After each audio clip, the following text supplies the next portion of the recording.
Alors Christophe, tu es le directeur de l'école communale d'Évreuil et vous menez un magnifique projet de reconnexion des enfants à la nature. Tu peux en dire quelques mots? L'idée, c'est de construire un site dédié à la biodiversité avec les enfants, pour les enfants, et il sera entretenu par les enfants et ça de façon pérenne. Ici, on est au début de l'aménagement, mais en même temps, le gros du travail, c'est de construire cette mare.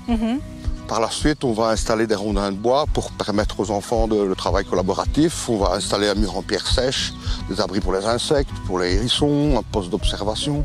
Il y a toutes sortes de choses qui vont venir s'ajouter dans ce site qui est juste situé entre les deux écoles du village. Ce qui permettra aux deux écoles d'y avoir accès et d'en profiter.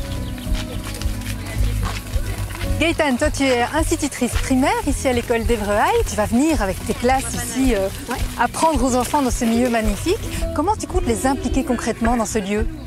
Donc déjà, au niveau de l'entretien du lieu, c'est eux qui vont entretenir tout l'espace au fur et à mesure de l'année, au fur et à mesure des saisons. Ça doit faire partie des apprentissages. Et donc, on va faire un petit peu toutes les matières. Ça va concerner du français, des maths, des sciences. Donc, les mises en situation seront d'office beaucoup plus motivantes pour les enfants. On utilisera directement le corps, l'espace, pouvoir toucher, manipuler.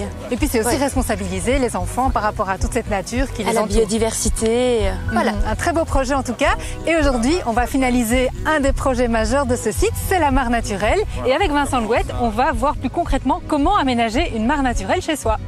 Alors Vincent, regarde ce magnifique projet de mare naturelle développé par l'école communale d'Évreuil.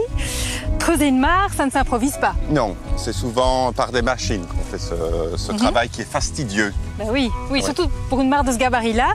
Il y a aussi une profondeur minimale à avoir. Oui, alors il y a toute une vie qui peut passer l'hiver dans l'eau. Donc 80 cm, c'est un minimum. Une autre chose très importante pour la vie des amphibiens, c'est des pentes douces, comme on peut voir, pour la sortie d'eau des futures grenouilles qui sont peut-être à l'état de tétard au printemps.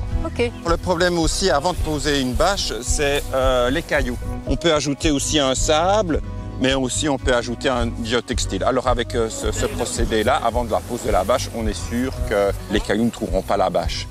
Ce qu'on peut faire aussi, c'est un petit grillage à poules à maille fine pour éviter les dégâts avec le campagnol, la rate, comme on peut l'appeler comme ça aussi, qui dans les premiers centimètres, je dirais une trentaine de centimètres de hauteur de mare, pourrait percer en faisant ses galeries.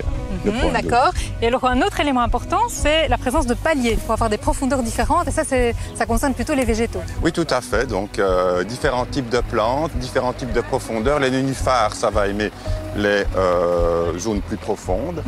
Il y a des plantes des berges. Et même en périphérie de la mare, il peut y avoir des plantes des champs, puisque finalement une bâche, c'est imperméable, l'eau ne va pas sortir et imprégner le sol. On peut mettre tout à fait autour des centaurées, des marguerites, toutes plantes indigènes qui nous stimulent. Ça, c'est un grand gabarit, mais on peut aussi faire une petite mare naturelle chez soi, les gens qui ont un petit terrain. Oui. Mais respecter toujours les b.a.-ba, je répète, une profondeur minimale, des berges douces.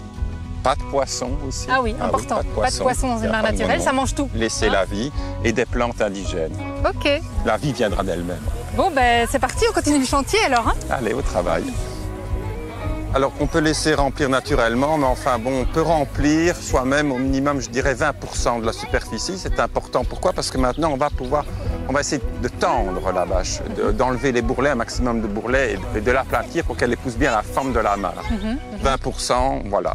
D'accord, et après c'est les puits et... Après, la nature, ou ceux qui ont la chance d'avoir un puits par exemple pour de temps en temps l'alimenter. La remplir. On dirait que cette étape, c'est surtout l'occasion de mettre les pieds dans l'eau et de s'amuser. Voilà un projet qui a l'air de plaire aux enfants en tout cas.